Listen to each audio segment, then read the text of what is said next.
Kalo. You. All right, let's start things off with Doug Smith from the Toronto Star. Lowry, how are you this evening? What up, Dougie? I'm all right, thank you. You guys seem to have settled on a rotation. You're defending better, more longer stretches of games. Is there a sense that you may have turned some kind of corner on this team? I think we're just getting better. I think we're just getting more confident in ourselves. I think we're getting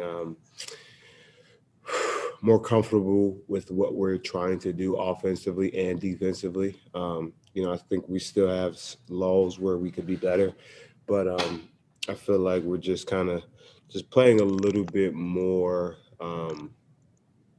with more confidence and understanding of like, hey, we're gonna play hard. We know how to play hard. We gotta get the spots and get to this and get to that. In that third quarter, Nick was saying he said at halftime that he might have seen some things that could help you, and you said, no, I'm all right. I see what I got. And then you had four straight makes and five rebounds in that third quarter. Was it just the time to take over? No, just Nick, me and Nick, we always we go back and forth, not in a bad way, just in a good way. And he wants to help me, and I had a flow, I had a feel for it. I had a feel for it tonight, and I knew kind of, what we needed. And honestly, it wasn't me; it was Pascal. I think Pascal, he started off struggling a little bit, but I think Pascal found a way to get himself going. Right. You guys all watched the game. He found a way to kind of just got more aggressive and got to the free throw line and he just got himself going. And that's the things that help everybody else, right? That helps everyone on our team is when Pascal could find a way to get himself going, which he did, in the third quarter, the fourth, like he started to get going, and it kind of made the game easier for everyone. Great. Thanks as always, Kyle. Appreciate the time. No problem, Dougie. Next question goes to Josh Lewenberg from TSN. Hey, Kyle. Fair to say that this was the best and most consistent the defense has looked this season, and if you agree with that, what do you think was the difference tonight? I think we just were a little bit aggressive. We kind of, we were in our spots a little bit more quicker, better. Luka is a hell of a basketball player, and we had to try to make the game a little bit more difficult for him, double him, throwing some different defenses at him, some different looks at him. We just played harder. We just played a little bit better. They were coming off a back-to-back, so we knew we just had to keep pushing and running and just trying to go at them a little bit better. You mentioned Luka, and obviously you guys all had a hand in neutralizing him a little bit tonight, but specifically for OG and Stanley, what did you see from those guys? How did you think they did defending I think they're unbelievable. I think Stanley's been great through the games he's played. Physical guy, really, really big, long arms. Like he's just being kind of he's found himself, and it's taken a while for him to find himself in this league, but he's found himself in our organization. He's found himself on our team, and we're all big fans of his. And OG is just getting, when he locks into a defensive matchup and one of those top guys, he really can do some disruptive things. And I'm just proud of the growth of these guys. The best thing about OG's line tonight, he had 11 rebounds. You know what I mean? And that's going to be big for us. Cool. Thanks, Kyle. Have a good night, man. No problem. You too. Next question goes to Rachel Nichols from ESPN. Hello, Kyle Lowry. How are you, Rachel? Doing a project on Kobe Bryant, and I'm asking guys what they remember from the very first time you played against him in the NBA, especially you being a Philly guy. I imagine that's a memory for you.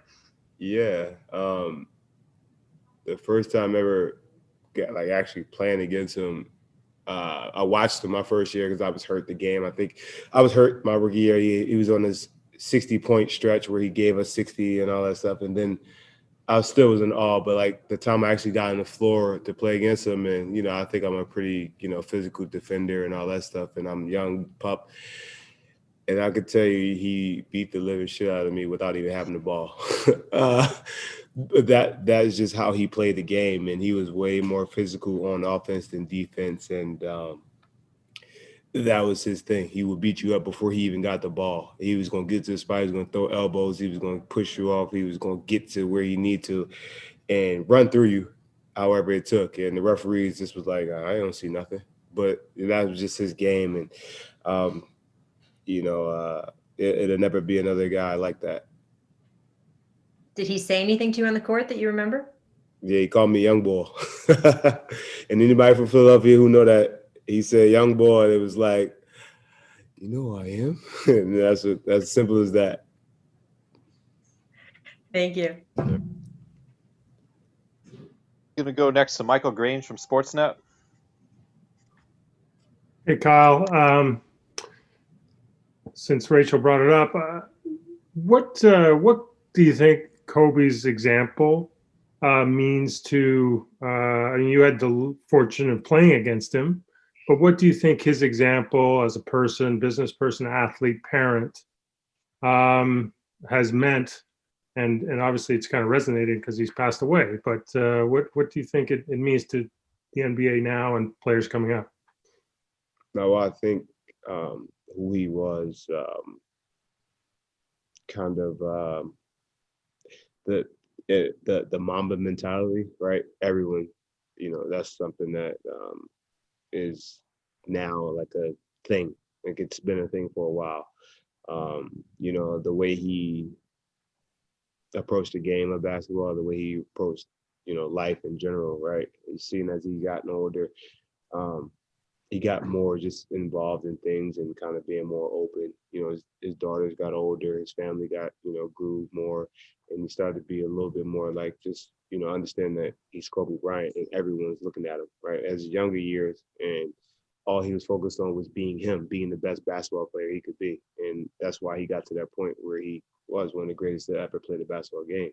But then as he got older, his family grew, his daughters got older. He kind of opened up. He saw the lighter side of Kobe, right?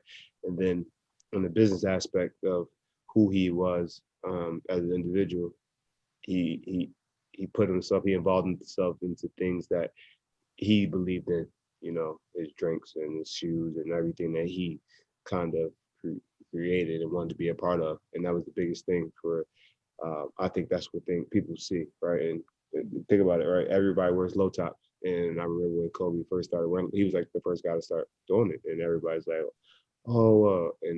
and it's something that he just kind of put into the universe, like, listen, this is how we do it with soccer and this and that. And the football league over there in Europe, those guys wear low tops. So, just everything he kind of did throughout his career, basketball, business, it was all just to kind of help the future.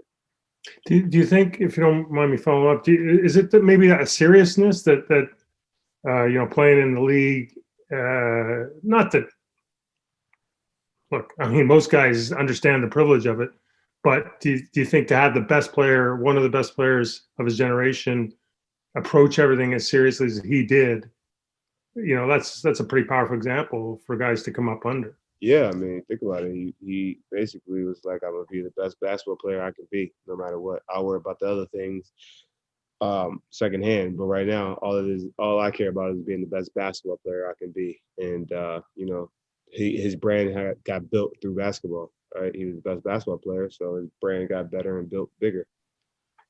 Thank you, Kyle. Have a great night. You too. Final question is going to go to Aaron Rose from SI.com. Hey, Kyle, congrats on another win. I wanted to ask you about tonight. Stanley was saying that he felt like this year he finally sort of gets this team defense, that everything that goes into it. How complicated is this team defense, and do you feel like he finally gets it?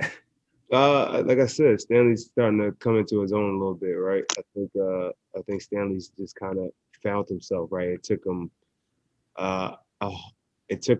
like a year, and then in the bubble he really found himself, right? He really kind of like got himself going and figured it out, and now he just bought into what we do and how we do everything, and that's like, what I mean, like that's everything, just buying into what we do and how we do it.